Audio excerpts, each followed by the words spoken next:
შედარებითი ლიტერატურის ინსტიტუტის სახელით პირველ რიგში ქალბატონ ბელა წიფურიას გადავცემ სიტყვას. ბელა თუ შეიძლება 2 სიტყვით თქვენი ინსტიტუტის საქმიანობის შესახებ რომ თქვათ და შემდეგ ის ორი მოხსენება, რომელიც გვაქვს გათვალისწინებული პროგრამით. საერთოდ ინსტიტუტის ფარგლებში კვლევები არის საკმაოდ ფართო და გვყავს რამდენიმე მკვლევარი, რომელიც ამ წუთას იმყოფება უცხოეთში, სორბონის უნივერსიტეტში იმყოფება თინა მამაცაშვილი და ნიუ-იორკის თუ მაღაზია უნივერსიტეტია? ნიუ-იორკში. ნიუ-იორკში კვლევების ცენტრში იმყოფება მალხას თეორიას კვლევა ქალბატონ ნინოსთან ერთად წარმოებს და კულტურული მეხსიერების თემებზე არის ორიენტირებული, თინა მამაცაშვილის კვლევა არის ტოტალიტარიზმის თემებზე ორიენტირებული, როგორც საბჭოთა სინამდვილეში, ასევე ნაცისტურ გერმანიაში და ებრაულ თემებზე. ებრაულ თემებზეა ორიენტირებული ასევე ქალბატონ ნინოს და ლალი გულედანის კვლევა, ამაზე ისინი უფრო დაწვრილებით გვესაუბრებიან. ეთნოლოგიური კვლევები მიმდინარეობს ქალბატონ ნინო აბაკელიას მიერ და ახლა გამოდის საერთაშორისო რეცენზირების შემდეგ მისი წიგნი ილიას სახელმწიფო უნივერსიტეტის გამომცემლობაში, რაც ძალიან სასიხარულოა. სხვა წევრების წიგნები გადიან რეცენზირების პროცესს, წელს გია ჯოხაძე მანდელშტამის თემაზე იმუშავა, ხოლო თამარ ლომიძემ იმუშავა რომანტიზმის თემებზე და ეს მიმართულება გააგრძელა. რაც შეეხება უშუალოდ ჩემს პირად კვლევას, ამ კვლევის სახელწოდება, როგორც ხედავთ, რომანტიკული ნაციონალიზმის ფორმირება საქართველოში და ქართული ლიტერატურა. და ასევე კულტურული ფიგურების საკრალიზაცია და დიდი უკვდავება. ანუ უშუალოდ ჩემი კვლევის მიმართულება, რომელზეც დღეს უნდა ვისაუბრო, ეს არის რომანტიკული ნაციონალიზმი, თვითონ ამ კონცეფტის რომანტიკული და პროცესის ფორმირება ევროპულ კულტურებში, რომელსაც საქართველო მიაკუთვნებს საკუთარ თავს და კიდევ ერთი არგუმენტი, რომლითაც ჩვენ ნამდვილად შეგვიძლია ვთქვათ, რომ ჩვენი დღევანდელი კულტურა 21 საუკუნეში მიეკუთვნება ევროპული კულტურის და პოლიტიკის ასევე სივრცეს, არის სწორედ ნაციონალიზმის ფორმირების გამოცდილება მე-19 საუკუნეში, როგორადაც ის წარიმართა, რა პარალელებიც არსებობდა ევროპულ კულტურებთან მიმართებაში და რა როლით შეასრულა ამ შემთხვევაში კონკრეტულად ლიტერატურამ და რის გამოც მოექცა ეს თემა ზოგადად უშუალოდ ჩვენი კვლევის ფარგლებში. თორე სხვა შემთხვევაში, რა თქმა უნდა, ნაციონალიზმის კვლევები ცალკე დისციპლინა, თავისთავად ინტერდისციპლინარული დისციპლინა, რომელშიც კულტურულ ნაციონალიზმს ძალიან დიდი მნიშვნელობა ენიჭება. თავისთავად ასეთი მიმართულების კვლევის ჩამოყალიბება საქართველოსთვის შეიძლება ითქვას, დღეს აი ამ კონტექსტში კვლევის წარმოება აქტუალურია იმდენად, რამდენადაც ჩვენ ვხედავთ, რომ შედარებით ლიტერატურის ერთ-ერთი ძალიან მნიშვნელოვანი ამოცანა და მნიშვნელოვანი მიმართულება არის ის, რომ კომპარატივისტიკა რეალურად დღეს მკვლევარებს თავაზობს ერთი საერთო მიდგომის ფარგლებში ნაციონალური გამოცდილებების ანალიზს. ანუ რეალურად დღევანდელი კომპარატივისტიკა აღარ გულისხმობს ინტერტექსტუალურ ანალიზს, ანუ სხვადასხვა კულტურებში შექმნილი უშუალოდ ტექსტების ანალიზს, არამედ პროცესების გაანალიზებას მკვლევართა პოზიციიდან, საერთო პოზიციიდან გამომდინარე. ამ შემთხვევაში ერთ-ერთი ილუსტრაცია ამ დღევანდელი კომპარატივისტიკის მდგომარეობისა სწორედ ამაში გამოიხატება, რომ მკვლევარები, რომლებიც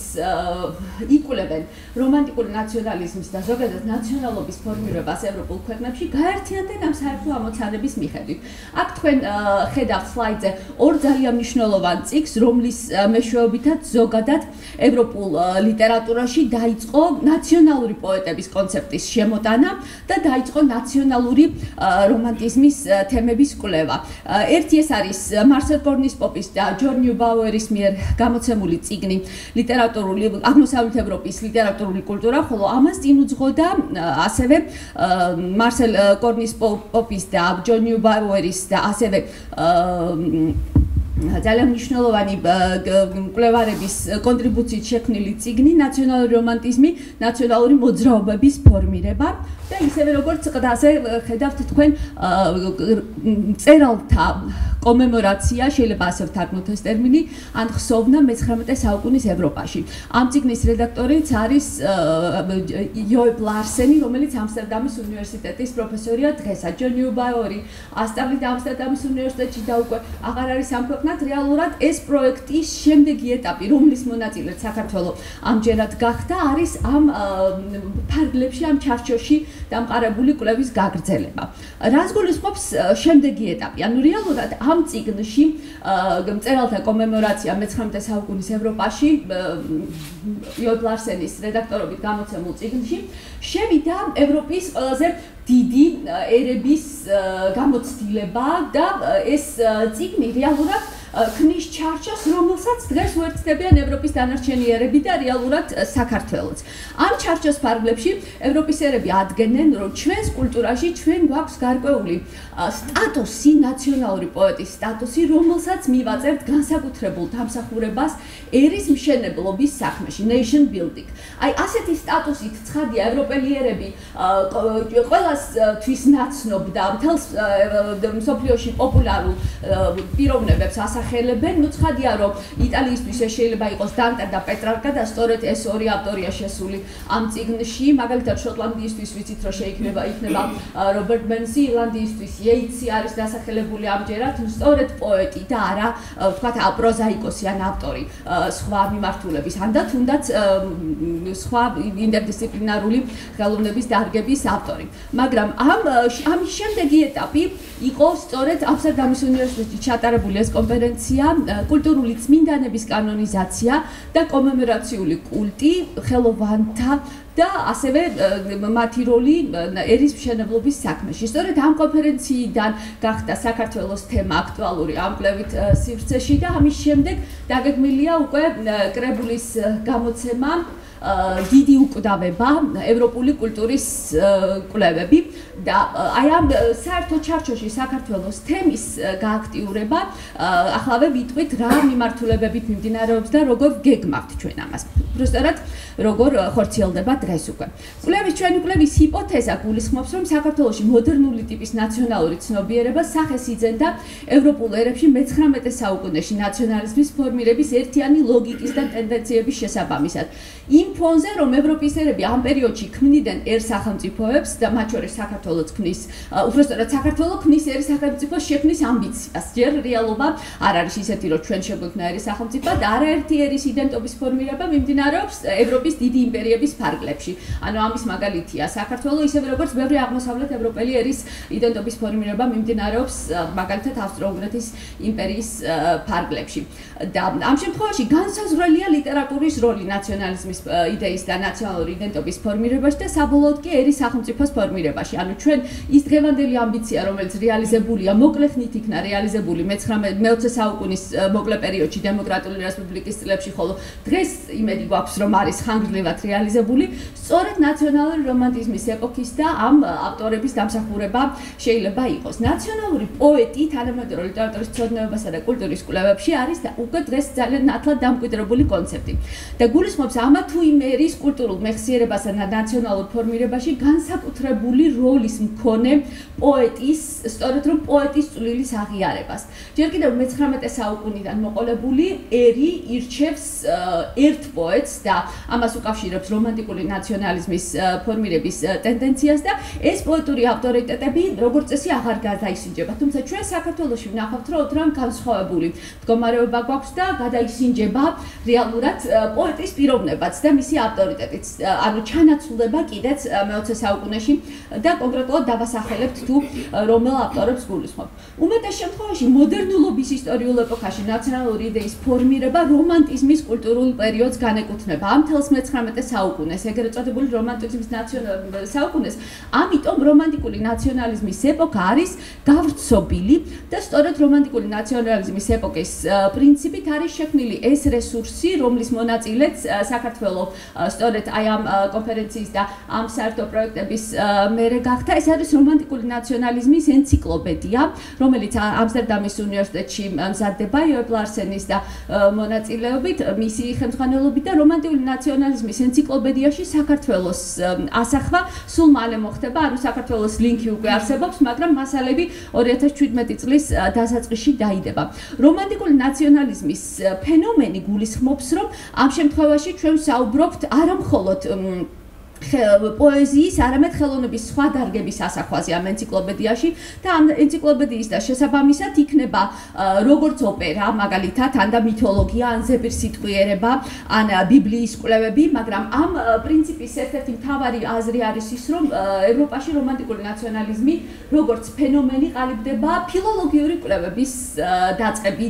დაწყების პერიოდში. ანუ, როდესაც გერმანელი რომანტიკოსების მიერ იწყება გერმანული ზეპირი მემკვიდრეობის და კულტურული მემკვიდრეობის ფილოლოგიური კვლევების ინსტიტუციონალიზაცია, სწორედ მაშინ ვსაუბრობთ იმაზე, რომ იქ ერი როგორც ასეთი და ეროვნული იდენტობა იძენს სახეს. და საქართველოში შეგვიძლია სწორედ ამ პრეტენზიით საუბარი, თუ კი ვისაუბრებდით ვახტანგების მიერ დაწყებულ ფილოლოგიურ კვლევებზე, მაგრამ ეს პროცესი, მოდერნულობის პროცესი საქართველოში იმდენად ძლიერად არ გაგრძელდა, თუმცა რომანტიკული ნაციონალიზმის ეპოქაში მე-19 საუკუნეში სწორედ ამ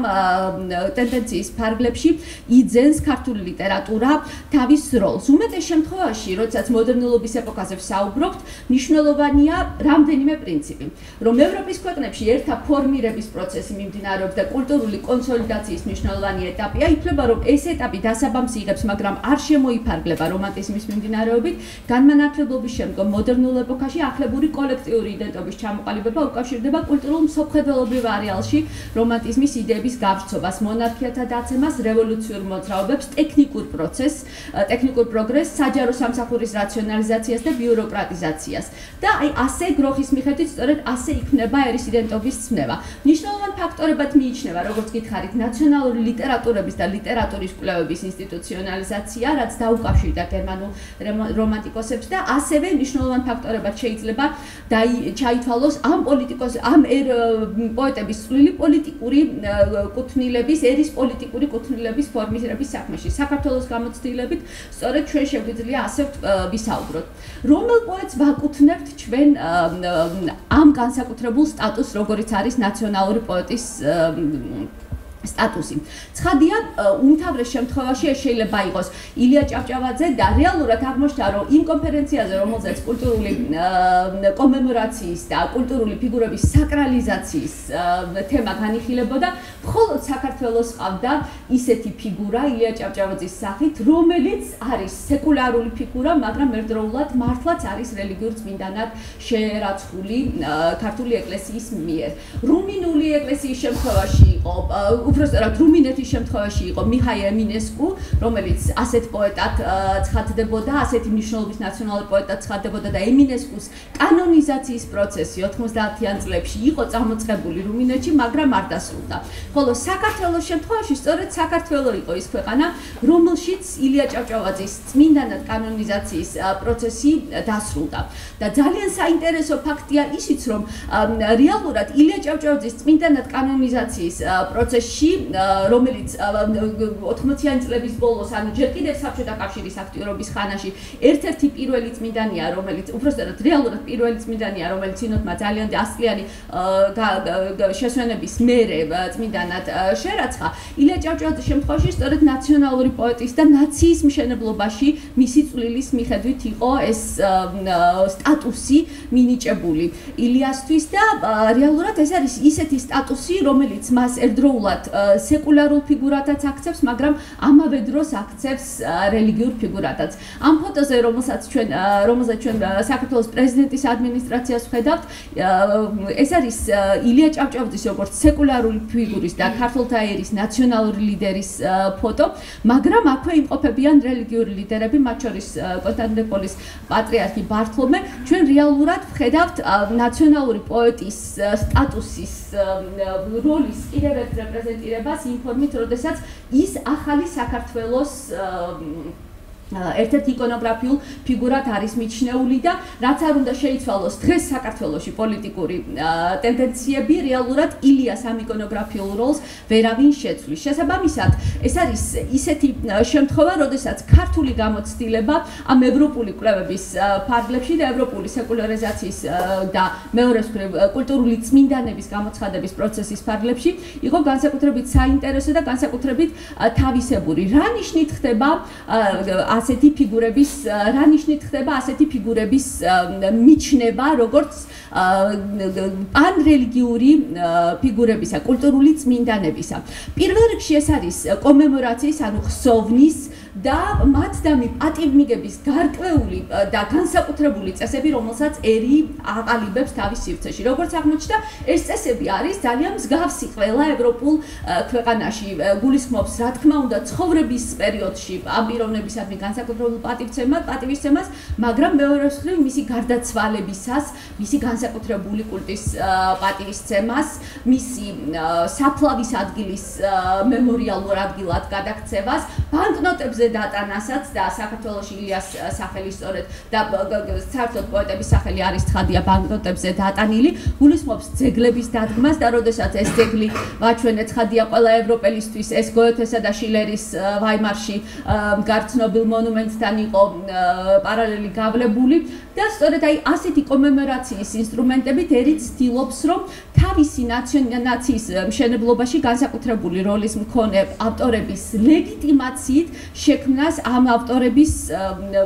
პრინციპული მნიშვნელობის აღიარება და ამ ავტორების ლეგიტიმაციის გზით ისინი ახდენენ ერის როგორც კულტურული ფენომენის ლეგიტიმაციასაც. ძალიან საინტერესო იყო მაგალითად სლოვენიის მაგალითი, როდესაც ფრანცე პრეშერენი, სლოვენიელი რომანტიკოსი პოეტი მე-19 საუკუნისა მიჩნეული იყო სლოვენიერის ნაციონის მშენებლობაში განსაკუთრებული მნიშვნელობის მქონე ავტორად. სხვათა შორის შემთხვევითი არ არის რომ პრეშერენი რომანტიკოსი პოეტია და ძალიან პრინციპული ლეგიტიმაციის ფაზა სწორედ სლოვენმა ხალხმა ჯერ კიდევ 1860-იან წლებში მისი ლექსების კრებულის გამოცემისას ხაზგასმით აღნიშნა სტრიტ არის ესეთი ლიტერატურის მკვლევარი ამ კრებულის შესავალში სწორედ ასეთ აქცენტს აკეთებდა რომ რამდენადაც სლოვენი ერი შეიძლება წარდგეს ერთ დღესაც ღვთისწინაშე სამსჯავროზე და ღმერთი როდესაც კითხავს მას აბა რა შეგიქმნია შენ ისეთი რომლითაც კაცობრიობის კულტურაში წვლილი შეიტანა მას თამამად შეუძლია პრეშერენის პოეზიის პატარა წიგნის წარდგენა და იმის თქმა რომ აი ჩვენი წვლილი კაცობრიობის კულტურის განვითარებაში არის ასეთი. ცხადია საქართველოს ჩვენი ფუფუნებაა რომ ჩვენ რამდენიმე პოეტი მინიმუმ შეგვიძლია დავასახელოთ ისეთი რომელიც ჩვენი ერის ნაციონალური სიამაყის და კულტურული სიამაყის ლეგიტიმაციას აძლევს გზას. ეს არის პირველ რიგში რა თქმა უნდა შოთა რუსთაველი. შოთა რუსთაველი არის საქართველოს ყველაზე მთავარი ფიგურა, მაგრამ შეიძლება ითქვას, რომ შოთა რუსთაველი არის მედიევალურ პარადიგმაში ქართული კულტურული და ნაციონალური წვლილის სიმბოლიზაცია. მაშინ როცა მოდერნულ პარადიგმაზე შეგვიძლია საუბარი და ასეთ შემთხვევაში ჩემი ხმარწმენით გალაქტიონ ტაბიძე არის მოდერნულ პარადიგმაში ქართველი ერის კულტურული ლეგიტიმაციის საფუძველი და სწორედ ამ პრინციპით გადავწყვიტე რომ დამეწერა წერილი გალაქტიონის საიუბილეო კრებულისთვის რომელიც წელს გამოვიდა და რეალურად გამოვიდა რომ გალაქტიონ შეიძლება რამოდენიმე სტატუსი მივანიჭოთ. აქამდე ჩემს კვლევებში ის საინტერესო იყო მისი როგორც სახალხო პოეტის სტატუსი რომლის უტილიზაციასაც საბჭოთა ხელისუფლება განაპირობებდა, მაგრამ აი ამ კვლევით პროექტში ჩართვისას ჩემთვის უკვე საინტერესო იყო გალაქტიონის როგორც ნაციონალური პოეტის სტატუსი და მართლაც შეგვიძლია დანამდვილებით ვამტკიცოთ რომ გალაქტიონი ეს არის პოეტი რომელიც ასევე აცხადებს თავადაც პრეტენზიას ქართველი ერის როგორც ნაციონალური პოეტის სტატუსის კანონიზაციაზე, როდესაც ის ქმნის თავის ძალიან ცნობილ სიტყვებს, რომ საქართველოში არის აი ასეთი პოეტების ფორმულა შექმნილი, როგორც ნაციონალური პოეტებისა, შოთა, ილია, აკაკი, ვაჟა და გალაქტიონი. რეალურად გალაქტიონმა ამ ფორმულის შექმნით გზა დაუხშო ყველა მანამდელ და შემდგომ პოეტსაც. შეიძლება ამ ფორმულაში ჩაგვესვა ნიკოლოზ ბარათაშვილი, მაგრამ გალაქტიონმა ამ ფორმულირებით ჩვენს ცნობიერებაში ეს საშუალება აღარ შექმნა. ისევე როგორც ცხადია დავით გურამიშვილი. ან მომავლის პოეტები. რეალურად გამოდის, რომ საქართველოში ნაციონალური პოეტის სტატუსი ეს არის ისეთი სტატუსი, რომელიც ერთდროულად რამდენიმე პოეტზე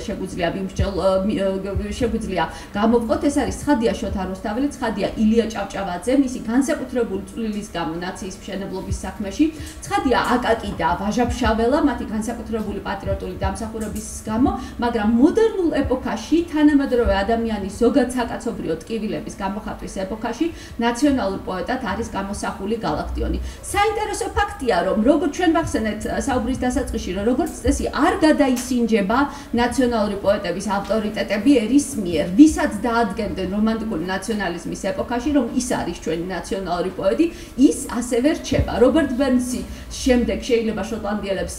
ბევრი სხვა მნიშვნელოვანი პოეტი ყავთან ეყოლოთ, მაგრამ რობერტ ბერნსი რჩება ნაციონალურ პოეტად. მაგრამ საინტერესო ფაქტია ის, რომ მე-20 საუკუნის გამოცდილებიდან გამომდინარე, საბჭოური და ტოტალიტარული გამოცდილებებიდან გამომდინარე, ბევრი ერი ცდილობს, რომ ნაციონალური პოეტის სტატუსი დაუკავშიროს ასევე იმ პიროვნებებთან, იმ სახელებთან, რომლებიც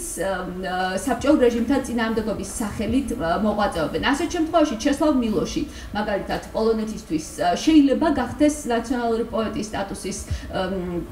მქონე იმის მიუხედავად, რომ პოლონეთისთვის ადამ მიცკევიჩი არის პირველ რიგში ნაციონალური პოეტი. ანუ, როდესაც პოლონელები საუბრობდნენ იმაზე, რომ სხვა ქვეყნის დომინაციის პირობებში პოლონეთი ინარჩუნებს კულტურულ ავტონომიურობას და ინარჩუნებს სუვერენული პოლიტიკური ერთეულის შექმნის პერსპექტივას, მათი არგუმენტი იყო ადამ მიცკევიჩი. საქართველოში საბჭოთა დროს ვინ იყო ასეთი არგუმენტი? ცხადია,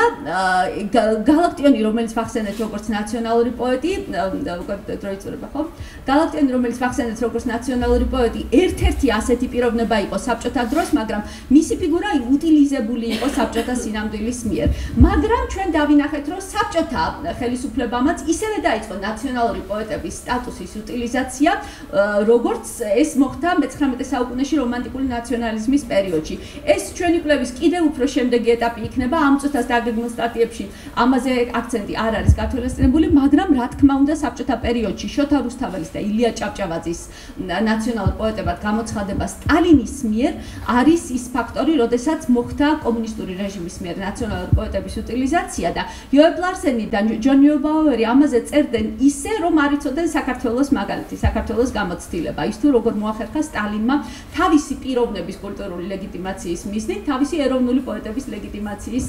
აქცენტირებაც მე-20 საუკუნეში. ანუ ჩვენთვის ამ ინტერდისციპლინარული და ინტერკულტურული კვლევების პროცესში სწორედ ის არის საინტერესო, რომ თითოეული ქვეყნის გამოცდილება ამ საერთო მოდელში ჯდება ისე, როგორც ეს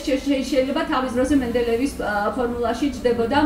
ელემენტები. ანუ ეს ლოგიკა, როგორც ჩანს კულტურული ლოგიკა და ნაციონალობების ფორმირების ლოგიკა, ერი სახელმწიფოებების ფორმირების ლოგიკა, საერთოა ევროპის დიდი სახელმწიფოებისთვის, ისევე როგორც საერთოა აღმოსავლეთ ევროპის სხვა სახელმწიფოებისთვისაც. ანუ დღევანდელი ეტაპი ამ კვლევების გულისხმობს აღმოსავლეთ ევროპის სახელმწიფოების გამოცდილების კვლევას და ცხადია ამ სივრცეს მივაკუთვნებთ ჩვენ ქართულ სინამდვილესაც და ქართული მასალა კიდევ უფრო ამტკიცებს, განამტკიცებს ამ ლოგიკას, არათუ ეწინააღმდეგება. ეს როგორც გითხარით, საუბრის დასაწყისში კიდევ ერთი არგუმენტია იმაზე საუბრისას, რომ საქართველოს კულტურული და ნაციონალური განვითარება მოდერნულ ეპოქაში ნამდვილად არის ევროპული ორიენტაციისა. დიდი მადლობა. დავიწყებ პირველი პროექტით ებრაულ იდენტობას რაც ეხება საქართველოში და ერთი-ორი სიტყვით მოგახსენებთ, რატო გაჩნდა, რატო გამიჩნდა საერთოდ ეს იდეა და სურვილი და ერთი-ორი სიტყვით იმასაც მოგახსენებთ, ვინ არის ჩართული ამ პროექტში და ვისთან ერთად ვაკეთებთ და ვისი რომელი ორგანიზაციის და ინსტიტუციის ფონდის მხარდაჭერით. პირველ რიგში მოგახსენებთ, ხედავთ, რომ ეს არის Volkswagen-ის ფონდის მიერ დაფინანსებული და მხარდაჭერილი.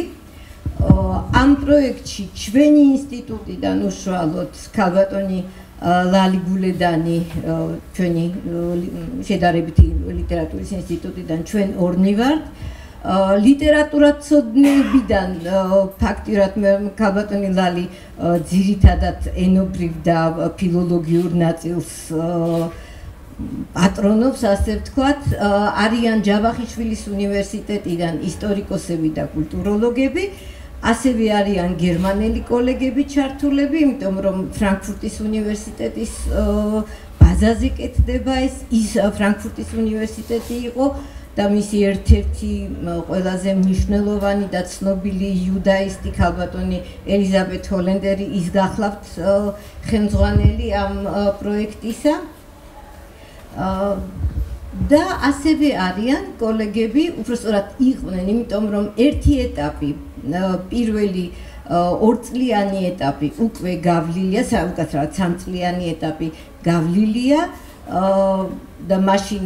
ისრაელიდანაც იყვნენ კოლეგები ჩართულები ამ პროექტში და გამომდინარე იქიდან რომ საკმაოდ წარმატებული აღმოჩნდა ეს პროექტი გაგვიგრძელა Volkswagen-მა ოღონდ ცოტა უფრო შემჭიდროებული ასე ვთქვათ შემადგენლობითა ვარ ქალბატონი ლალი კვლავ აგრძელებს საქმიანობას კიდევ ორი კოლეგა ჯავახიშვილის უნივერსიტეტიდან და მე გახლავარ ეხლა უბრალოდ მინდა რომ გაჩვენოთ რა სამეცნიერო ღონისძიებებში მივიღეთ მონაწილეობა ეს გახლდათ 2014 წელს პარიზში გამართული ევროპის მე-10 კონგრესი ახლა იგეგმება ამ ზაფხულს აგვისტოში იერუსალიმში ასევე 3 ვორქშოპი ჩატარდა ეს იყო პირველი თბილისში სულ პირველ როდესაც ვიწყებდით და ფაქტიურად როდესაც ვუსინჯავდით ასე ვთქვათ კბილს რა გამოვიდოდა ამ ერთიანი პროექტიდან თბილისში ჩატარდა 2013 წელს შემდეგ 2015 წელს იერუსალიმში ჩვენი პირველი ჩასვლა იერუსალიმში სწორედ მაშინ მოხდა და დავაგვირგვინეთ ის პირველი ეტაპი 3 წლიანი ისევ თბილისში თებერვალში ამ წლის ეხლა უბრალოდ რომ და სამომავლოდ იგეგმება რომ საბოლოოდ როდესაც დასრულდება ამ ზაფხულს უნდა დასრულდეს მუშაობა ამ პროექტის გარშემო და ირგვლივ იგეგმება რომ რეფერირება საერთაშორისო ჟურნალში ერთობლივი ნაშრომი დაიბეჭდება რასაც ქალბატონი ელისაბედ ჰოლენდერის ასე ვთქვათ ხელშეწყობით გავაკეთებთ და ის როგორც ასე ვთქვათ ხელმძღვანელი და სულისჩამდგმელი ამ პროექტის თუმცა იდეა მოდიოდა ჩვენგან და 1-2 სიტყვით მინდა მოგახსენოთ რატო გაჩნდა რატო მაწვალებდა ეს იდეა მაწვალებდა ელემენტარულად იმის გამო რომ მუდმივად სულ გვესმის სადღეგრძელოსავით ეს 26 საუკუნის და ეს 26 საუკუნოვანი მეგობრობა ქართველ და ებრაელ ხალხს შორის და როდესაც მოვიხედეთ დიდი ვერაფერი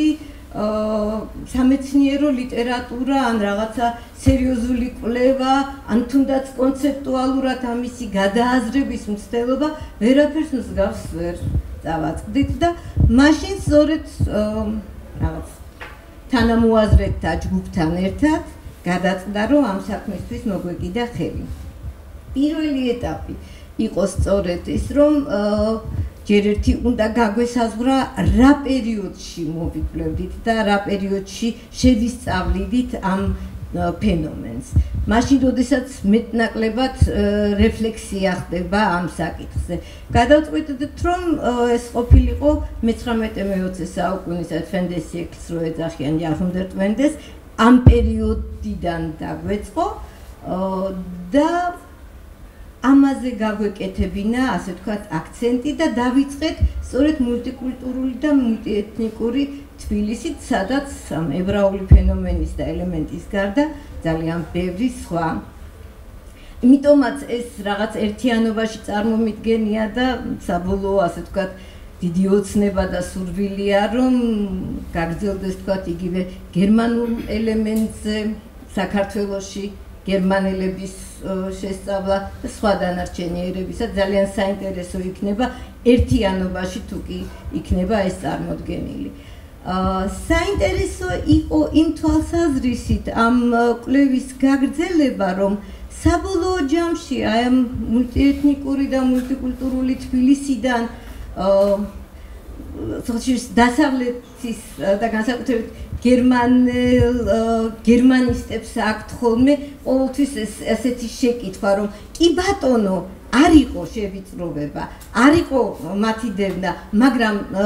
მე-20 საუკუნეში ხო დატოვეს საქართველო და აი ამ თვალსაზრისით ძალიან საინტერესოა ერთი რამ, აი ეს ალია, როდესაც დაიწყო და როცა დატოვეს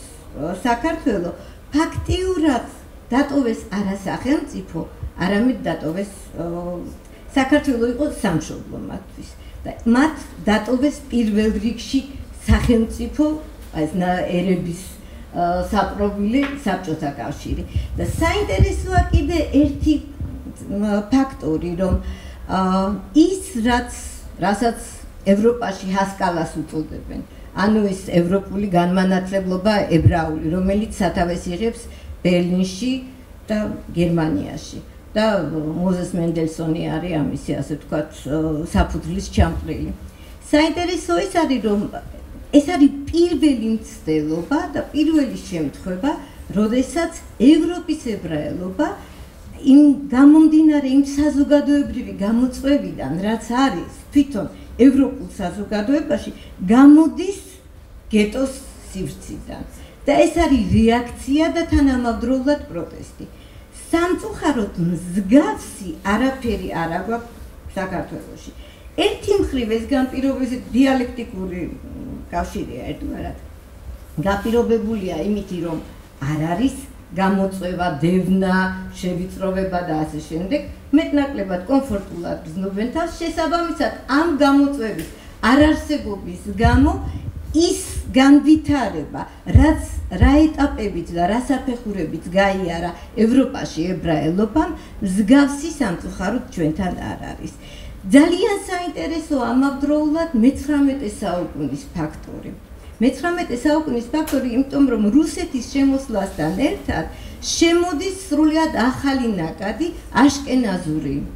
ნაკადი და სრულიად განსხვავებულია და საკმაოდ დაპირისპირებულნი არიან ერთმანეთში ბოლომდე მიუღებლობა არის ბოლომდე მიუღებლობა ამ ორი შტოს მხრიდან რაც ლამის პირველ რესპუბლიკამდე გრძელდება. ეს 1918 წელს ძალიან ნიშანდობლივი არის, რომ სწორედ პირველივე შეკრებაზე, როდესაც სხვადასხვა თემებმა წარმოადგინეს თავიანთი ხედვა, თავიანთი სურვილები და პრეტენზიები, გერმანულ თემს ჰქონდა, სხვებსაც ჰქონდათ, აშკენაზებსაც ჰქონდათ. რაღაცას გარკვეულს ითხოვდნენ ერთადერთი ქართველმა ებრაელებმა განაცხადეს, რომ ჩვენ პრობლემა არ აქვს და სრულიად გვაკმაყოფილებს ის, რაც გვაქვს. ანუ სრული იდენტიფიკაცია ხდება სწორედ აი ამ ქართულ სივრცესთან და სააზროვნო და საარსებო სივრცესთან. რა არის კიდე საინტერესო? აი მოყოლებული საკმაოდ ძველი პერიოდიდან ელემენტარულად მოქცევა ქართლის არის ჩვენთვის ის მთავარი და კარდინალური, რომელიც განსაზღვრავს ძირითად ნარატივს, ქართულ ნარატივს ებრაელთა მიმართ და რომელიც სავსეა ასევე ამ ებრაული ხმა ძალიან კაფიოთ ისმის იმ პერიოდში, ხო? და ამ შემთხვევაში შეგვიძლია ვთქვათ, რომ გვაქვს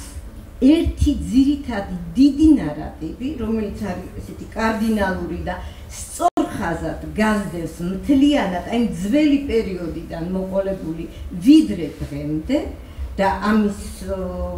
დასტური გახლავთ სწორედ ის მოქცევა ქართლისა, მაგრამ აი ქალბატონ ლალისაც აქვს ეს კვლევა სწორედ ძველ ქართულ ლიტერატურაში არის ტექსტები რომელიც საკმაოდ ანტისემიტურ, ანტიებრაულ, ასე ვთქვათ, პათოს და განწყობას შეიცავს, მაგრამ საინტერესო ეს არის და ძალიან ვუმადრებ მას ამის გამო, ეს ტექსტები, როგორ ეს შეგვიძლია ვთქვათ, რომ რაღაცა პარალელური მიკრონარატივებით არის. ეს ტექსტები, როგორც ჩემი მეგობარი და კოლეგა ამტკიცებს, ყველა თითქმის ყველა თარგმნილია. ეს არ არის აუთენტური ქართული ტექსტები. აუთენტური ქართული ნარატივი გვაქვს ის არის ასე ვთქვათ კარდინალური ხაზი იმას მივყვებით დანარჩენი მე ეს არის მიკრო პარალელური გვერდითა გადახდა ესეთი გვერდითა ხაზები ისევე როგორც აი რაც მოგახსენეთ სწორედ აი პირველი ის არ იყოს თქო რას ითხოვდნენ ვთქვათ ის აშკენაზები და რას არ ითხოვდნენ ეს ჩვენი ქართველი ებრაელები. დღევანდელ დღესაც ძალიან საინტერესო ესეთი ვითარება გვაქვს ერთიანი დიდი კარდინალური და მყარი ხაზი, მაგრამ სწორედ ებრაული მხრიდან უახლესი სიონისტური ასეთი ინსტიტუციები და მოძრაობა და ასე შემდეგ წარმომადგენლებიც არიან საქართველოში და ფაქტიურად რაღაცა გარკვეული მცდელობა არის და საკმაოდ ძალიან აქტიურობენ ინტერნეტში და ქსელებში რომ უნდა მოხდეს გადასინჯვა და გადახედვა აი წმინდა ემოციის დონეზე რაც აგვაქვს ამ 26 საუკუნის ძმობასთან და მეგობრობასთან დაკავშირებით და არის ასეთი იცხი მოშე ძალიან საინტერესო ადამიანი რომელიც სიონისტია და კატეგორიულად გმობს აი ამ გადაჭარბებულ და მომეტებულ ამ ემოციურობას და თუ ესე გაგრძელდება ისრაელ-საქართველოს ურთიერთობა აშკელონის სადაც ყველაზე მეტი ქართველობა იმის ემოციური აი ამ ჩიხიდან ვერასოდეს ვერ გამოვა და ისრაელი დარჩება მხოლოდ მეგობარი ქვეყანა მეგობართა ქვეყანა და არა პარტნიორი სახელმწიფო ეს არის მისი ასე ვთქვათ პოზიცია და კიდე ერთი საინტერესო ხატი თქვა რომ მე ცხოვრებაში არ მინახავს პირველად როდესაც ეკამათება თავის ოპონენტებს პირველად ვაწყდები ასეთ ანომალიურ მოვლენას როგორიც არის ხე რომელსაც ორი ფესი ჰქონდეს და ორივე ეს ფესი ორივე დაბოლოება იყოს კენწეროს მაგერათაც და ფესების მაგერათაც და ნუ ეს გაუთავებელი დისკუსია არის ამაში ჩაერთვებიან ხოლმე ისრაელში ცხოვრები ქართველები და ამდენად ძალიან საინტერესოა ეს არის სწორედ ის ჩემი აზრით სწორედ ის დღევანდელი და აქტუალური პარალელური მიკრონარატივი რომელიც პარალელურ რეჟიმში გაზდევს აი იმ ძირეულ ერთიან ნარატივს და სწორედ ამ კუთხით ვცდილობთ რომ რაც შეიძლება მეტად შევისწავლოთ ეს მოვლენა და მაქსიმალურად ყველა კუთხით და ყველა თვალსაზრისით ისტორიკოსები თავის საქმეს აკეთებენ ენათმეცნიერები თავის საქმეს აკეთებენ, ნუ მეც ლიტერატურაში ვცდილობ რომ თუნდაც იგივე ვთქვათ უცხოელი მწერლების და მოგზაურების აღწერილობა თუ როგორ განსაკუთრებით მე-19 საუკუნის მიჯნაზე შვენივრად ხედავენ აი იმ განსხვავებას რაც არის ქართველ და აშკენაზ ებრაელებს შორის და ეს საკმაოდ საინტერესო არის მაგალითად ეგონ ერვინკიში ძალიან საინტერესო მოაზროვნე და მწერალი იყო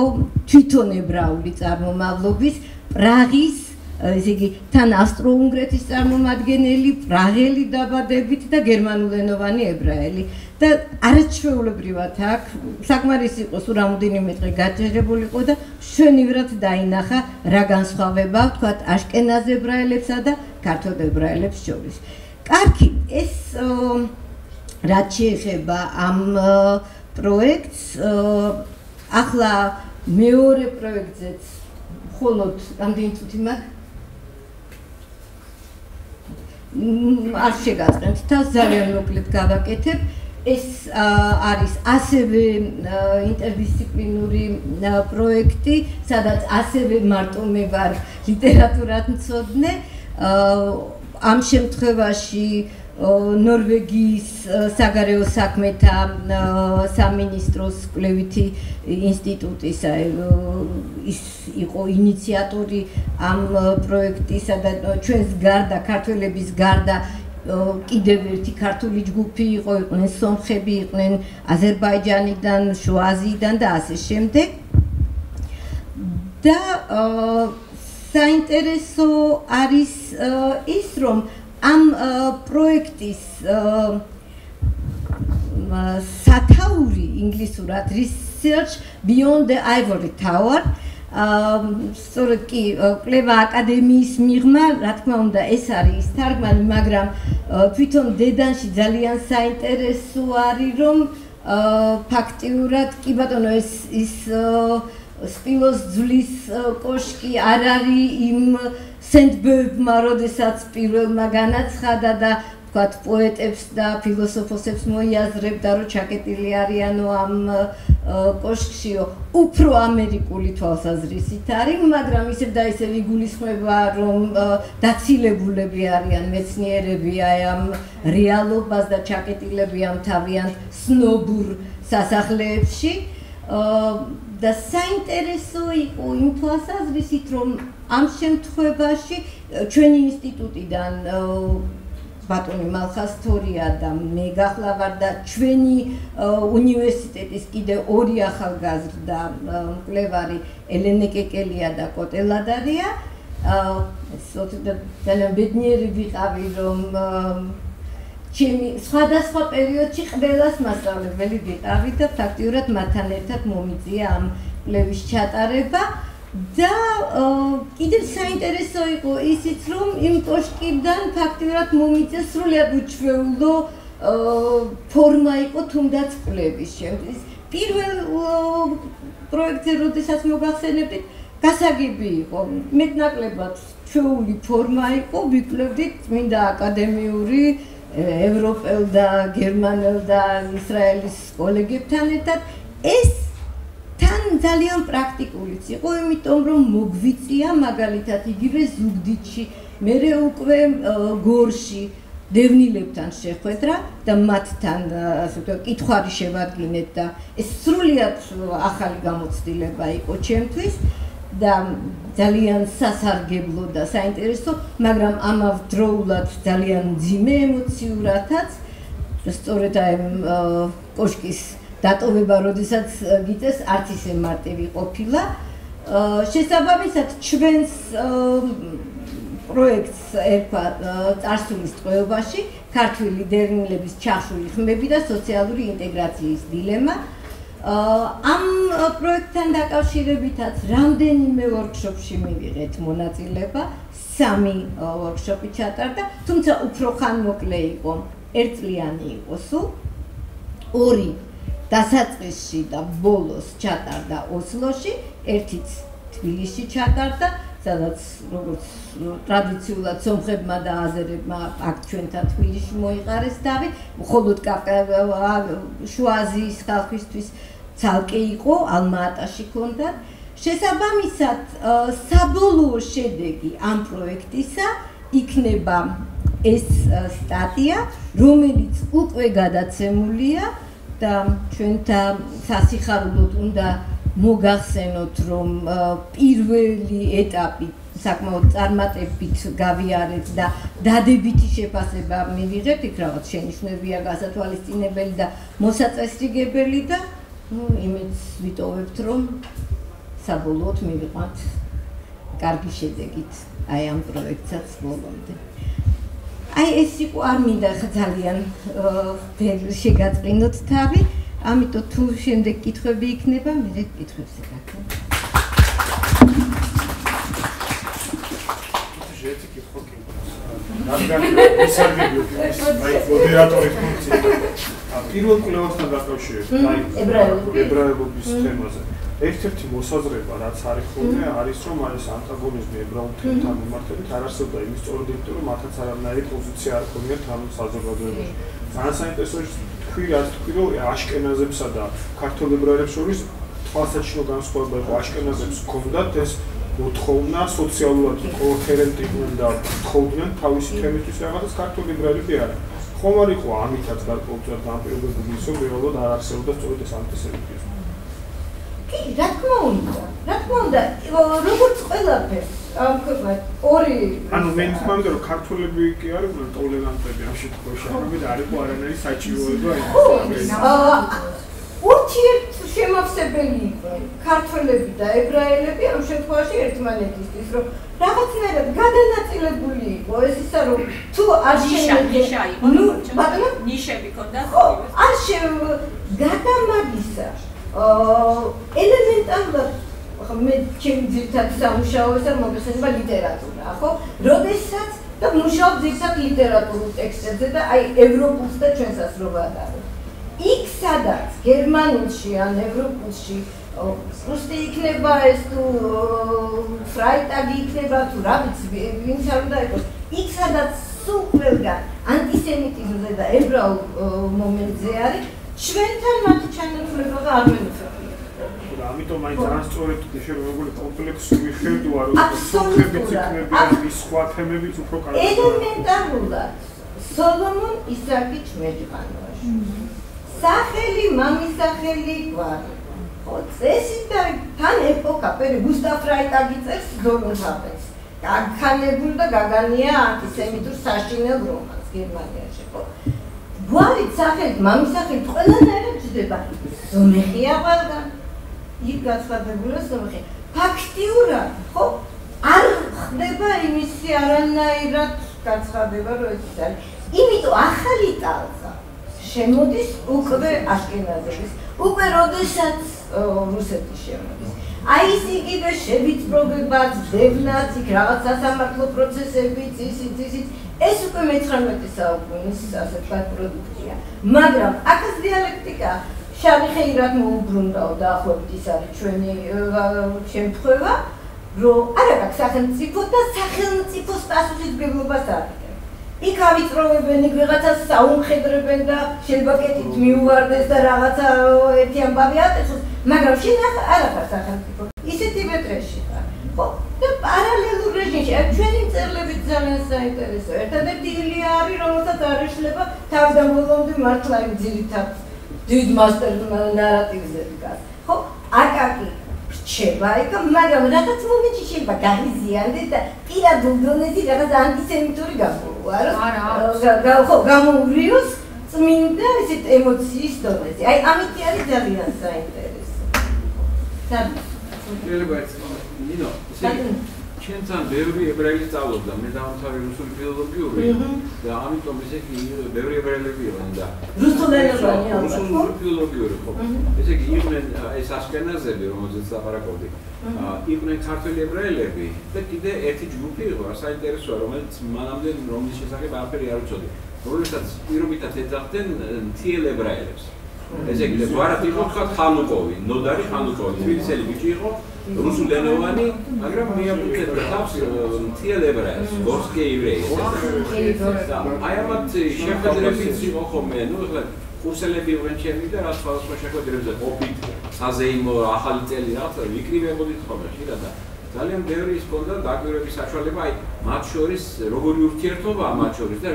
როგორ განსხვავდებიან ისინი ერთმანეთისგან რა და აი მე რო შევხვდებით შემიძლია რაღაც მე სპეციალურად ამ თემაზე არ მიმუშავია მაგრამ ესეთი უნიკალური გამოცდილება მაქვს აი სხვადასხვა ებრაელთა სხვადასხვა ჯგუფების იდენტობისა და მათი ურთიერთობის შესახებ. ხოშის აზერბაიჯანში ძალიან საინტერესო პოზიცია და მდგომარეობა სწორედ მაგ ის თათებს ეძახიან თან ხშირია ხოლმე რომ ისლამი აქვთ მიღებული და ასე შემდეგ აი მაგალითად ის ძალიან ცნობილი ალი დანილოს ავტორი ხო არის ბაქოელი ებრაელი ნუსენბაუმი მაგრამ როგორც კი შემოვიდნენ ბოლშევიკები თავს უშველა და გაიქცა გერმანიაში მაგრამ მოუსწრო იქ 30-იანმა წლებმა და იქ ნუსენბაუმობას ჯობდა რომ აღმოსავლური გვარი ქონოდა და შეიცვალა დღემდე იმიტომ საკამათოა და დღემდე იკვლევენ ხომ ის ავტორს მე რა მაინტერესებს ჟანრო წავიდეთ ვიქეცე და ეჭვებით გადაადგილებული თქვენ ახსენებთ დევნილებს და აქაც ვიწერეთ დევნილები იდენტურია თქვენთვის ეცნებები თუ გასხვავებაა გამომდინარე იქიდან რომ ეს სწორედ